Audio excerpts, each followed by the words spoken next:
Discurso Direto. Crónica de opinião. De segunda a sexta-feira, na Rádio Lafões. Antes dos noticiários regionais. Discurso Direto. Opinião que conta. Hoje, edição com Manuel Bandeira Pinho. À mulher de César não lhe basta ser séria, é também necessário parecer. Este fim de semana alargado, de sexta-feira a segunda-feira, de 21 a 24 de novembro deste ano do Senhor, foi autenticamente varrido por um forte vendaval. Assunto: a detenção e prisão preventiva de José Sócrates, ex-primeiro-ministro deste nosso pacato Portugal. Assim, embora quisesse à partida evitar fazer o diagnóstico do assunto em causa, sempre subjetivo e até ditado por razões da chamada de formação profissional, dei comigo a pensar que tal problema, a que chamo de corrosivo de uma sociedade democrática, é absolutamente incontornável e também, bem ao contrário do que ontem ouvi neste painel, tem ligações ao local, à região, enfim, ao distrito de Viseu todo inteiro, sobretudo do ponto de vista político-partidário e mais ainda no âmbito do aparelho, como já aludi ou venho aludindo neste painel. Ontem ouvi aqui falar de José Sócrates, do Sr. Juiz Carlos Alexandre e de António Costa, e que este no fim de semana que se aproxima com o seu voto de delegado. Nada a opor às considerações assim feitas, porque espontâneas do ponto de vista político e de comportamentos. E lá estou eu a falar da substância das crónicas, que não há andar a deslado, a rodar, a tirar para um monte nomes sem analisar temas ou assuntos.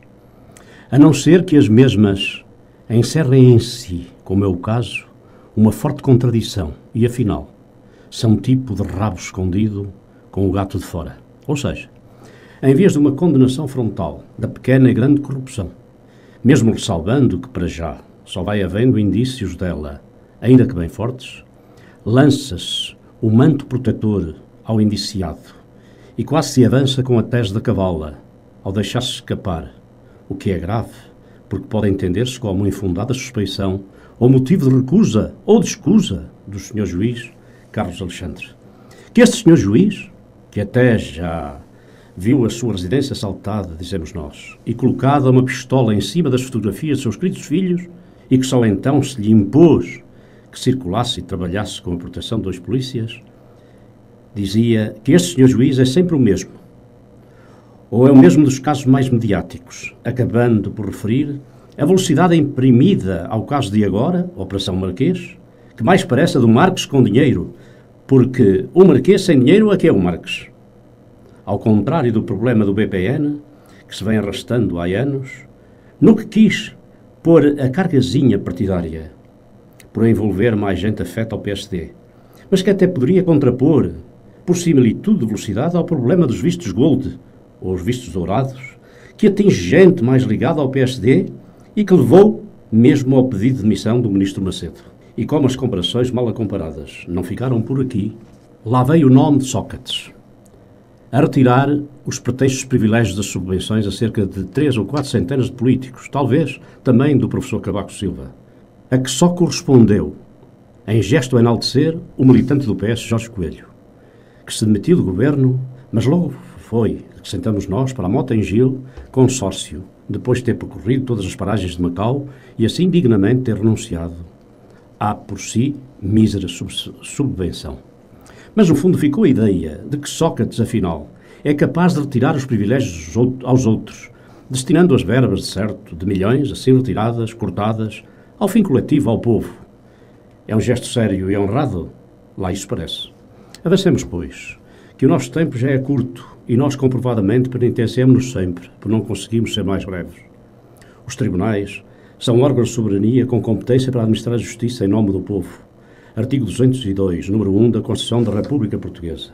O número 2 do mesmo artigo diz: na administração da justiça incumbe aos tribunais assegurar a defesa dos direitos e interesses legalmente protegidos dos cidadãos, reprimir a violação da legalidade democrática e dirimir conflitos de interesses públicos e privados.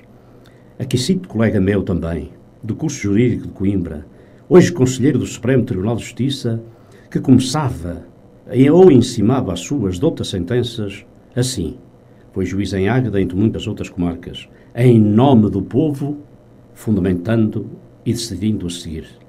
Em nome do povo se deve proceder sempre como tal. E aqui faço um parênteses para ver como foi notada uma bandeira junto ao púlpito onde a funcionária judicial ia anunciar as medidas de coação. Estava a bandeira nacional e estava muito bem. Não merecia sequer o reparo de alguma comunicação social ou de alguns comentários que eu ouvi. A bandeira nacional é símbolo do nosso povo, da nossa pátria, e tem sido indevidamente usada, nomeadamente até a nível local, por alguns políticos que acham bem ficar ao pé dela. Em nome do povo se deve proceder sempre como tal, que, convenhamos também aqui, exigiria ou esperaria que este, como outros casos, não fossem objeto de tanto espalhafato social e dos comentadores mais ou menos apaixonados e ou desinteressados. Aqui louvo, todavia, a comunicação social, porque sem ela talvez não conseguíssemos entrar a fundo na investigação de casos como estes que geram a revolta. Dizia dos comentadores mais ou menos apaixonados ou desinteressados, mas que, com uma disciplina respeitosa, consentida, democrática, sem medos, agora e no futuro, fosse informado, por exemplo, por um assessor do Sr. Juiz Carlos Alexandre, jurista independente, da sua confiança pessoal, e por que não dizê-lo, de que, em linhas muito gerais, e não comprometedoras da investigação, nem violadoras do segredo de justiça, se estava a passar o que se estava a passar, o porquê das demoras, das diligências e da necessidade que houve da detenção naquele dia e naquela hora. Pareceu assim, mais uma vez, e pareceu apenas, haver também aqui alguma prepotência que se deve rejeitar sempre, bem como a necessidade de afirmar o privilégio do poder judicial sobre o político. Só pareceu.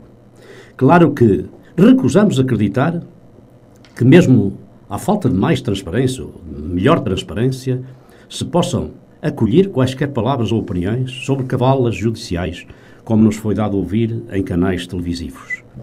É que, como as cerejas, bem que esta Operação Marquês poderá arrastar para o seu seio outros arguídos e tenha mesmo condão de ir lá bem atrás e, quiçá, introduzir-se e introduzir, escarrapachar, agora com poderosos e insólitos meios e colaborações, o fenómeno da corrupção da nossa sociedade que corrói a própria democracia. E então, imaginem só, à falta de uma atitude pluripartidária e política frontal de combate firme à corrupção, virem a ser os tribunais, sobretudo hoje, com o juiz Carlos Alexandre, o procurador Guerra do DCIAP, a Procuradora-Geral da República, a doutora Joana Marques Viral, e, por que não, também, o seu ilustre irmão que no Tribunal Criminal do Baixo Volga lutou contra a destruição das escutas e aproxima-se a sua vitória total aqui, serem eles, tribunais, a desmantelar o bando que corrói o próprio regime democrático em vez de uma atitude política frontal que já devia ter sido ouvida por parte dos responsáveis, sobretudo dos mais responsáveis dos nossos partidos políticos. Finalmente, porque assim comecei, uma anotação local de ex-autarca, na segunda metade dos anos 90, século XX, num dos governos de Guterres, em Tondela, na Câmara Municipal, a respeito do aterro sanitário de Barreiro de Besteiros, Planalto Beirão, conheci o então secretário de Estado adjunto do Ministro do Ambiente, que era a doutora Elisa Ferreira. Conhecia então, dizia eu, o secretário de Estado adjunto José Sócrates. Como antes conheci Teresa Patrício Gouveia, com quem tive reuniões em Lisboa e que aqui veio às nossas ternas, a colóquios sobre termalismo, turismo e ambiente. A doutora Elisa Ferreira veio depois inaugurar o dito aterro. José Sócrates acabou por alcandorar-se a Ministro do Ambiente, com o que foi afastada Elisa Ferreira, a quem, para assegurar no PS, deram um presente envenenado, devem-se lembrar, qual candidatura à Câmara do Porto, que perdeu, como se esperava. Hoje Elisa Ferreira, grande senhora, está a fazer um excelente trabalho no Parlamento Europeu. José Sócrates está a contas com a justiça. Para as estruturas locais, regionais e distritais, nacionais, do PS, que sempre apoiaram com entusiasmo José Sócrates, Este sempre foi um político sério. Sinceramente, eu nunca disse nem direi que ele não era nem é sério. Todavia, aqui confesso esta minha sempre afirmada desconfiança. Não me pareceu. À mulher de César não basta ser séria, é preciso parecer. Até para a semana. Discurso Direto. Crónica de opinião. De segunda à sexta-feira, na Rádio Lafões. Antes dos noticiários regionais. Discurso Direto. Opinião que conta.